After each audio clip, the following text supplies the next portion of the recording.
Tayo pong lahat ay tumayo minamahal bilang paggalang salita ng Diyos. Dadalhin po sa atin na ating beloved ordained preacher, Brother Boy Caluya.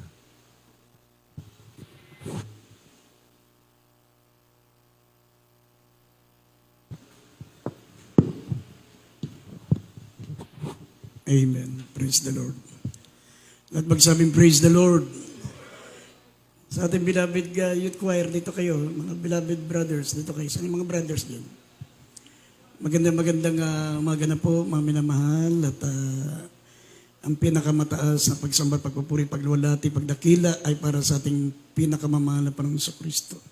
Tayo po'y panandali ang manalangin, mga minamahal, bago tayo dumako sa ating pag-aaral ng mabanal na salita ng Diyos. Tayo po'y manalangin.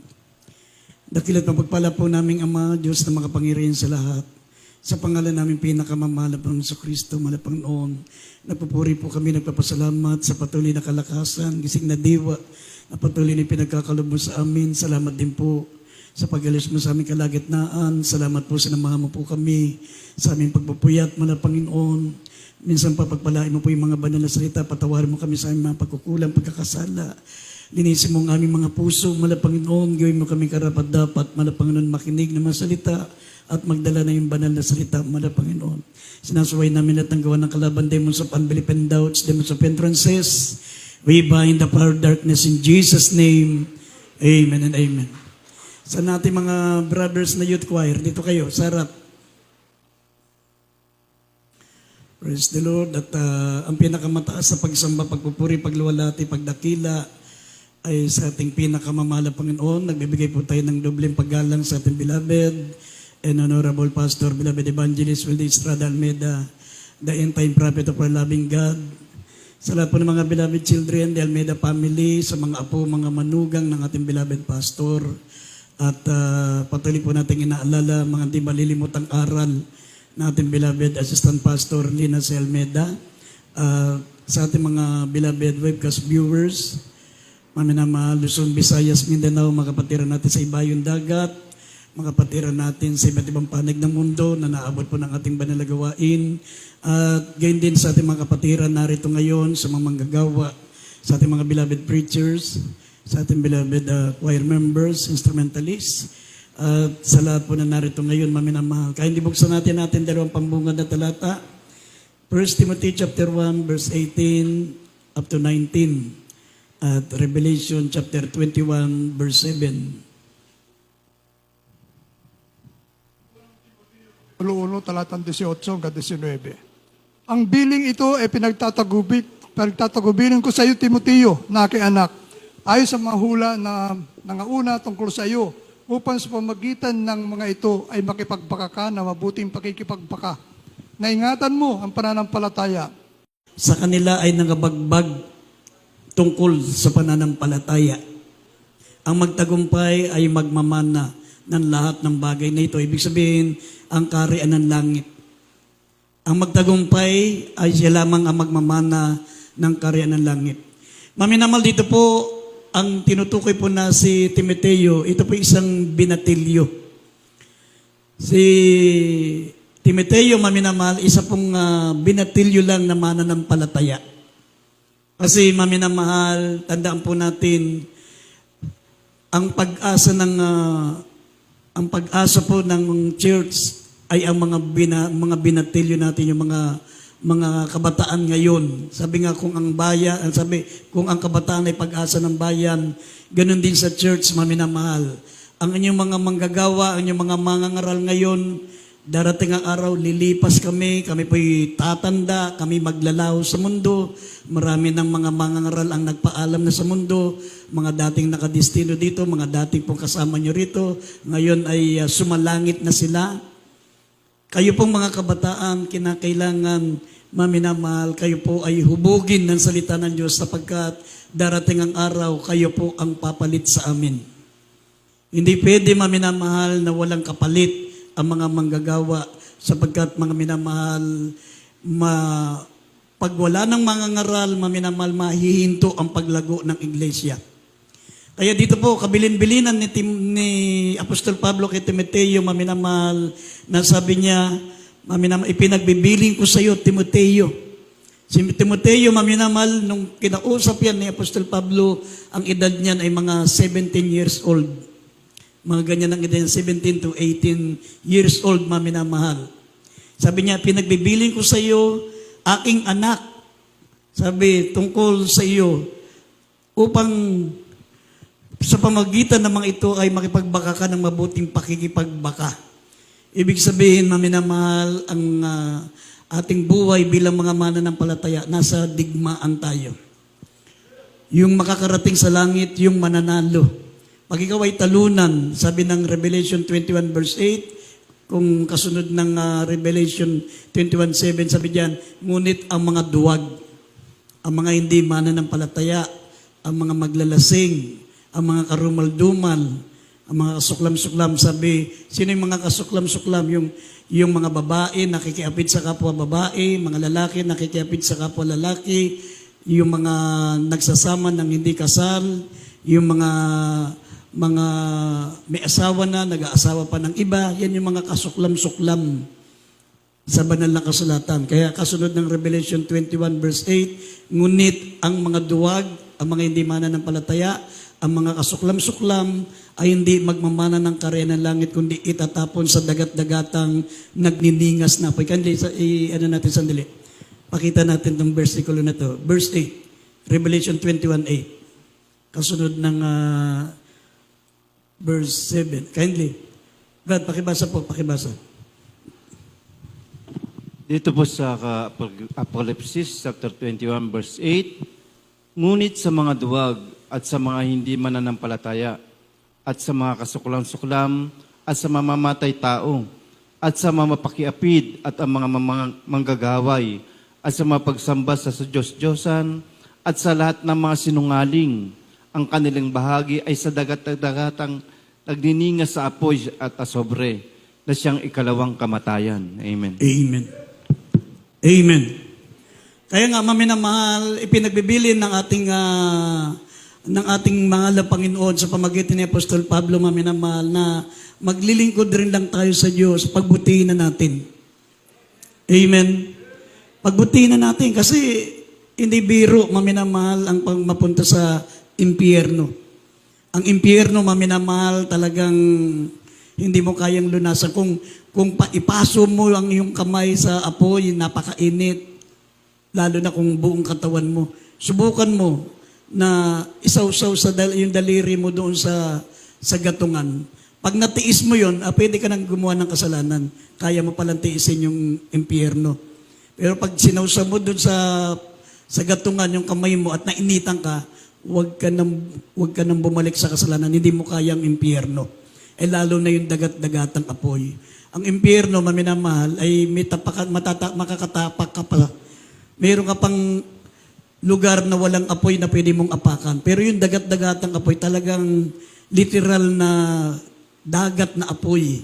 Hindi nasasayad yung paa mo. Lalangoy ka mismo sa apoy. Kaya mahirap. Kaya sabi ng Biblia, ang magtagumpay ay siyang magmamana lamang ng kalangitan, ng buhay na walang hanggang. Ngunit sabi, ngunit ang mga duwag, ayaw humarap sa pagsubok, ayaw humarap sa mga palatuntunan ng banal na iglesia, palatuntunan ng church. Duwag sila mawalan ng kaibigan, duwag sila mawalan ng mga malalapit sa kanila. Duwag sila maminamal na humarap sa mga kahirapan, mga pagtitiis.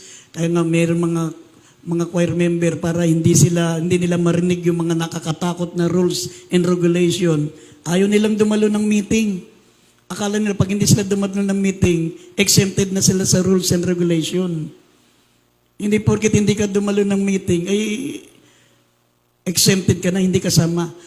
Dumalo ka o hindi dumalo ng meeting, ay kasama ka sa rules and regulation. Amen. Kaya nga dito, maminamahal, sabi ng banal na kasulatan,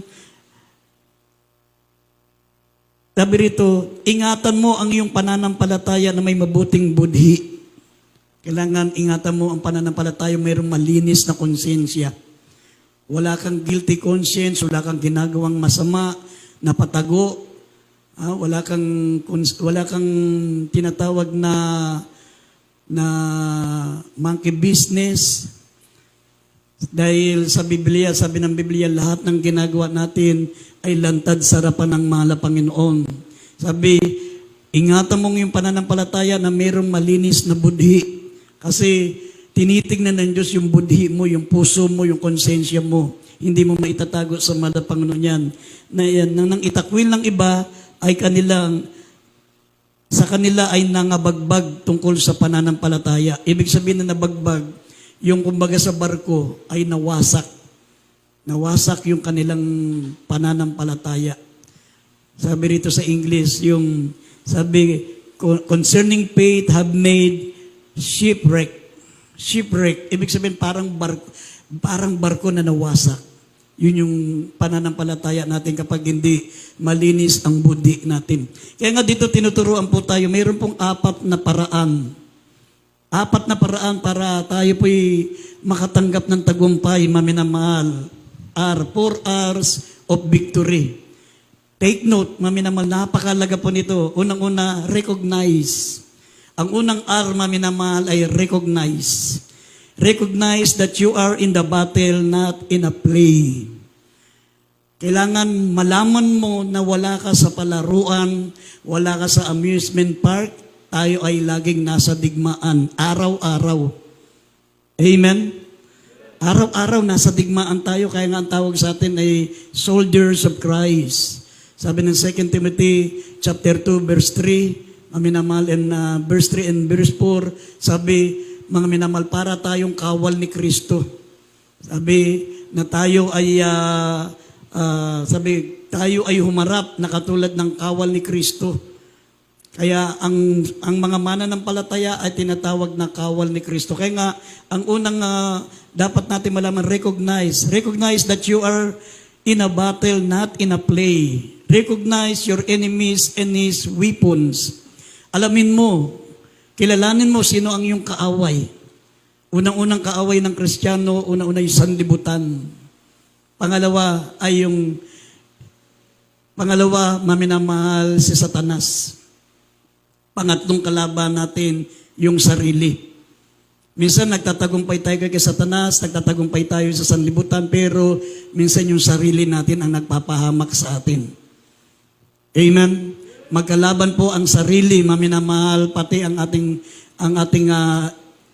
espiritu at ang ating laman, magkalaban yan. Sabi ng Galatia 5:16 and 17. Sabi ng Galatia 5:17, magkalaban ang katawan natin tsaka yung espiritu natin. Kaya minsan, maminamahal, gusto mong bumait pero hindi mo magawa. Gusto mong sumunod sa kalooban ng Diyos pero hindi mo magawa kasi tumututol yung sarili. Tumututol yung sarili. Kaya nga, maminamahal, dapat malaman natin, recognize your enemies and his weapons. Ang weapons ni Satanas, maminamahal, yung kanyang sword. Ang sword ni Satanas, maminamahal, yung fear. Una-una yung fear.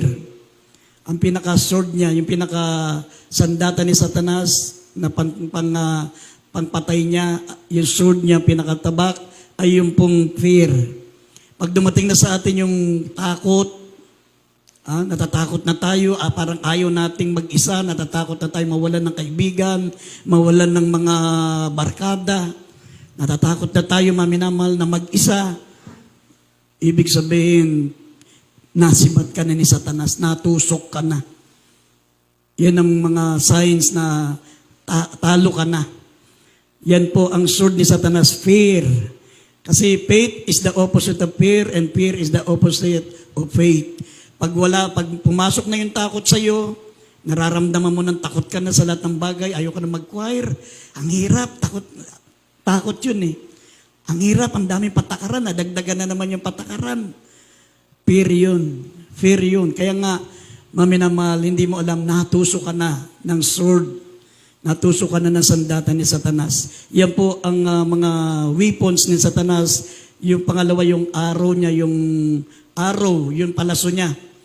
May pana si Satanas at marami siyang bala, marami siyang arrow. Ang mga arrow ni Satanas, una yung accusation. Brad, nakalagay dyan, ano nga yung arrow. accusation, gossip, slander, at fault finding. Yan ang mga arrows. Arrows, ibig sabihin palaso.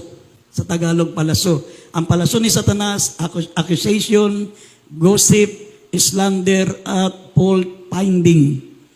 Pag ikaw ay naghahanap na ng mali sa kapatid mo, ibig sabihin tinamaan ka na ng palaso. May tama ka ng isang araw. Meron ka ng palaso. At pangalawa, gossip. Pag ikaw ay naging chismosa ka na, pag medyo naging pinag-uusapan mo na yung buhay ng may buhay, tinamaan ka na ng palaso ni Satanas. Yun ang mga weapons niya. At yung pong slander. Ibig sabihin na slander, yung paninira ng kapwa, mami ng paninirang puri, at yung tinatawag na fault finding. Yan po, mami naman yung paghanap ng mali. Yan po ang mga arrow. Yan ang mga palaso. At yung pong sphere, yung sibat. Sibat ni Satanas, ito yung treachery at yung disloyalty. Ang pinakasibat ni Satanas ay treachery, yung kataksilan, pagtatraidor. At yung disloyalty, hindi ka na tapat sa tungkulin mo. Hindi ka na transparent. Pag nandiyan ka sa gawain, para mo, kala mo mabait na tupa ka. Pero paglabas mo, nagwawala ka na. Tapos gagamitin mong mga dahilan ang church. Nandun ako sa church, nandun ako, yung pala, hindi ka na tapat, nagsisinungaling ka na. May tusok ka na, natusok ka na ni Satanas nun. May tama ka na. Yan yung sphere. Disloyalty, hindi ka na tapat, matututo ka na magsinungaling, matututo ka ng magkaila. At sa may treachery, katulad ni Judas, pinagtaksilan ang mahal na Panginoon, ipinagbili siya ng 30 pirasong pila. Ibig sabihin, pag tayo po nagsasalita na ng masama sa mga preacher natin, ang tawag diyan ay katraidoran, kataksilan. Pag pagkakaharap mo preacher mo, talagang kulang na lang halikan mo yung kamay, kulang na lang halikan mo yung paa. Pero pag talikod, kung ano-ano masama sinasabi natin, ang ibig sabihin niyan ay treachery.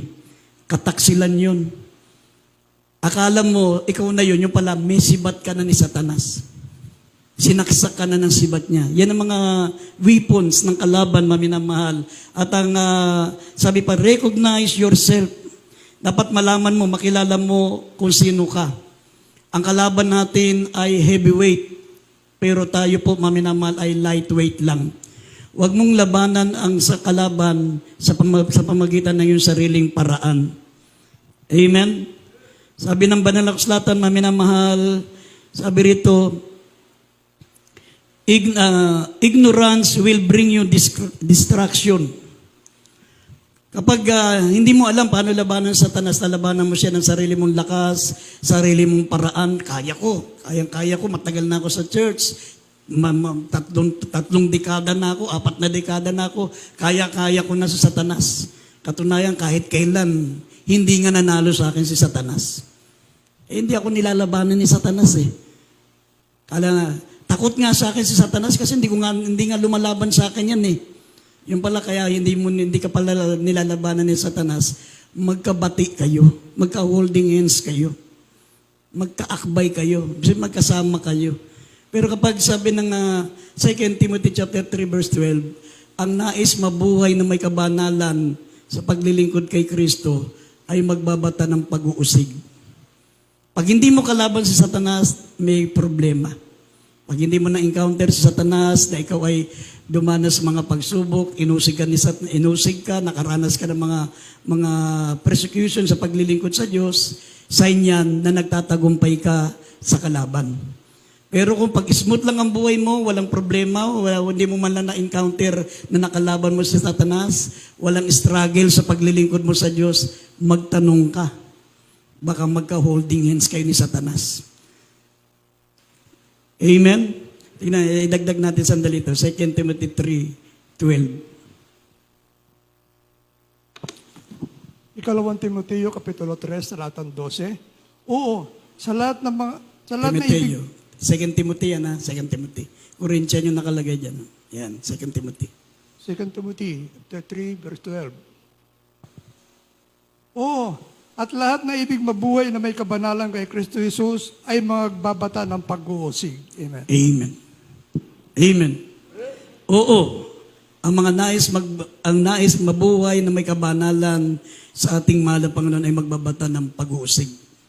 Pag ikaw ay iniingatan mo ang iyong buhay bilang mananampalataya, iniingatan mo na ang iyong pagiging Kristiyano, ayaw mo mamantsahan ang pagiging Kristiyano mo, magkakaroon ka talaga ng pag-uusig.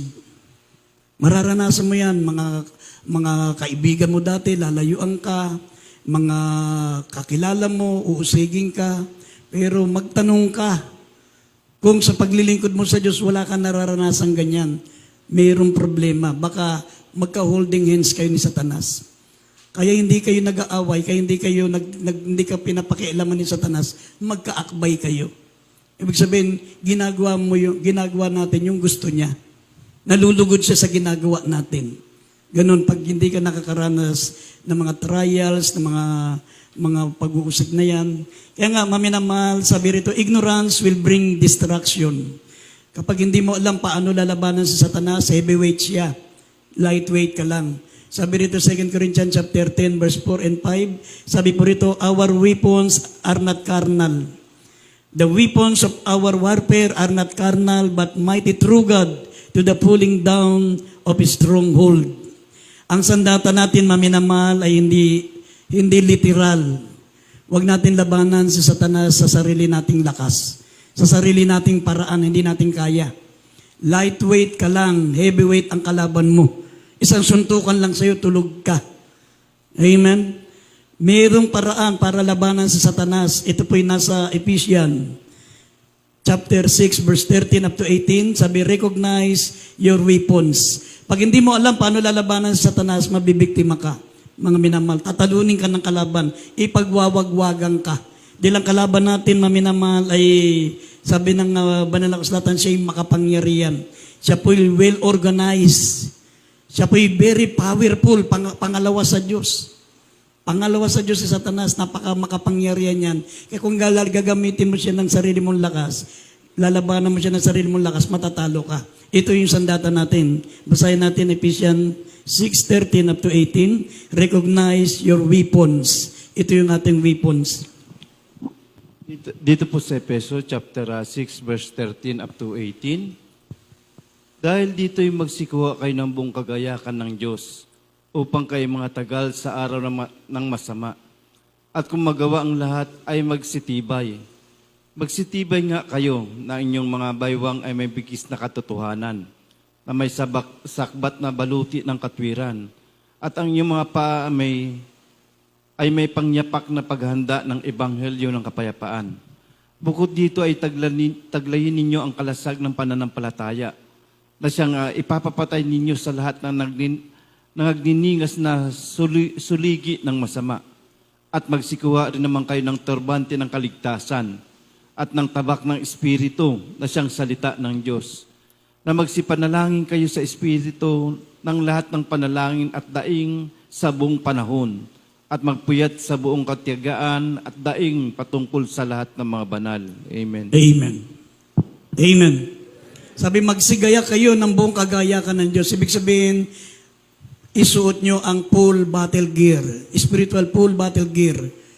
Kumbaga sa nakakita na kayo ng sundalong lulusob sa Mindanao, padadala sa Mindanao, naka full battle gear. Meron silang helmet, meron silang bulletproof, meron silang holster, may baril, may granada, meron silang combat shoes, at meron pa silang panangga. Yun yung naka-full battle gear. Pero tayo, sabi, isuot natin ang kagayakan. Sabi, isuot natin ang buong kagayakan ng sandata galing sa Diyos. Unang-una, sabi rito, bigkis. Yung pinaka-holster natin, yung holster ng mga mandirigma, yung lalagyan ng baril nila, lalagyan ng granada nila, pinaka-holster, sabi, ito yung bigkis ng katotohanan. Dapat lagi tayong lumalakad sa katotohanan. Amen? Pangawakan natin ang katotohanan. Ibig sabihin ng lumalakad ka sa katotohanan, kung ano yung tama, lumakad ka ng tama. Kung alin yung mali, iwasan mo ang mali. Kasi kung naglilingkod ka sa Diyos, naglilingkod ka sa katotohanan, pero ang lakad natin ay mali, para tayong lumalakad din sa kasinungalingan. Sabi ang ating big kiss, sabi rito ay big kiss ng katotohanan. Ito yung ating holster, pinakasinturon na lalagyan ng ating sandata. Yung holster, yan yung big kiss ng katotohanan. At yung baluti ng katwiran na tinutukoy dito, ito yung baluti, ito yung bulletproof. Nakita niyo yung mga pulis pagpupunta sa mga hostage drama, yung mga naka-bulletproof yan, yung itim na nakalagay na pulis. Bulletproof yun. Pag tinamaan yun, hindi tinatablan yun. Ang pinaka-bulletproof natin ay yung ating baluti ng katwiran. Amen? Baluti ng katwiran. Habang ikaw ay sumusunod sa kalooban ng Diyos, habang ikaw ay walang nalalabag sa kalooban ng Diyos, maminamahal, ikaw ay protektado ng mahal na Panginoon. Masagasaan ka, lasuning ka, anumang mga dumating na mga trahedya sa buhay mo na nanatiling kang protektado, walang masamang mangyayari sa iyo kasi nandyan sa iyo ang kapangyarihan ng Diyos kasi nasa iyo ang katwiran ng mahal na Panginoon. Sabi nga, walang sandatang tatalab sa iyo kung ang katwiran ng Diyos ay nasa sa iyo. Kaya nga, ang pinaka-bulletproof natin ay ang baluti ng katwiran. At ang ating pinaka-combat shoes, sabi, ang pinaka-combat shoes natin, yung pong preparation of the gospel of peace. Ang pinaka-combat shoes natin ay dapat lagi tayo nakahanda sa pangangaral ng salita ng Diyos. Dapat naka-ready tayo. Kung meron man tayong mga makakausap na mga unbeliever, dapat ay bahagian natin ng salita ng Diyos. Kung tayo man ay nagkukwentuhan, nagkakasama tayong bilang mga mananampalataya, ang pinag-uusapan natin ang salita ng Diyos. Hindi yung nagkukumpulan tayo niya sa paglaro ng ML, nagkukumpulan tayo sa paglaro ng mga games, dinadaya lang natin ang sarili natin balang araw. Yan po ang ipakikita sa atin ng malapano para hatulang tayo. Instrumento ni Satanas yan. Tignan niyo yung mga karakter ng ML. Puro pangalan ng demonyo. Di ba? Puro pangalan ng demonyo yan. Kung malaman niyo yung mga pangalan ng demonyo sa Biblia, pangalan ng mga pinaglalaroan natin dyan sa games. Yung COC, ML. Biro niyo, nagpupuyat tayo sa mga games ng laro ng demonyo. Imbis na nagpupuri tayo, okay, nagbabasa ng Biblia, okay, matulog ka na lang, mapakinabangan mo pa yung lakas mo bukas. Kaysa naman magpuyat ka ng 5 oras. Pagdating ng puri, hirap na hirap gisingin, ay na magpura, hindi na makabangon. Saka mga kita dito, parang yung mga kabataan natin dito, kala mo sanggol. Yung mga batang malilit, naglalaro na sa labas, pumasok na sa eskwela. Yung ating mga kabataan dito, alas 10 na, alas 11 na, tulog pa. Samantalang yung mga batang malilit dito, alas 7, gising na, nandun na pumasok na sa school. Oh, hindi natulog yan ng natural na tao. Dapat ang tulog lang 8 oras. Kung matutulog ka ng alas 7, alas 8, 8 oras lang ang pinaka-eksaktong tulog. Dapat mga alas 8, mahaba na yon. Dapat mga alas 6, gising na kayo. Yan po, maminamahal. Sabi ng Banal na Kasulatan, dapat nakahanda tayo lagi sa pangangaral ng salita ng Diyos. Mag-usap-usap man tayo tungkol pa rin sa mahal na Panginoon, tungkol sa mga patutuo, tungkol sa mga bersikulo. Alam niyo, nung ganyan ako kaedad nyo, nag-worker ako, 17 years old ako. Pag kami nagkasama-sama mga preacher, nagpa-practice kaming mag-preach. Pa-practice kami mag-preach. Hindi kami nagkukwentuhan ng mga kung ano. Hindi pa naman ganong uso yung cellphone nun. Wala namang cellphone nun. Yun ang pinakalibangan namin. Noong narinig kami ng ating beloved pastor, binilang kami, ilan yun nagpa-preach? Ilan yun? Pinagbibigyan kami ng 300. Pinagpala pa kami. Ngayon, hindi namin akalain na kaya pala naging libangan namin yung pagpapractice mag-preach. Balang araw magiging preacher pala kami. Dapat ganun ang maging ambisyon nyo. Lalo na sa inyong mga kabataan. Magkaroon kayo ng mataas na ambisyon yung mangaral ng ebanghelyo. Yung maging preacher. Someday gusto ko maging preacher.